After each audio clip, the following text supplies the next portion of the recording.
Vand. Vand. Vand. Vand. Vand. Vand. I Danmark bruger vi dagligt 125 liter vand per person. Det vil sige, at vi bruger 45.000 liter per person om året. Det er over halvdelen af, hvad man gennemsnitligt drikker i løbet af hele sit liv. Hele Danmarks befolkning bruger 247 milliarder liter vand om året. Det vil sige, at vi kunne tømme Victoriasøen på under et år. Det er Afrikas største sø. Og det er kun, hvad vi bruger i Danmark. I 2050 vil vi være 9 milliarder mennesker på jorden. Og kun 3/1000 af vandet på jorden kan vi bruge som drikkevand.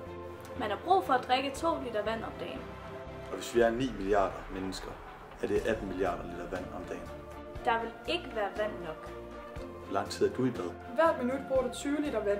Det er nok drikkevand til 10 mennesker dagligt. Og det er for hvert eneste minut, du står under bruseren.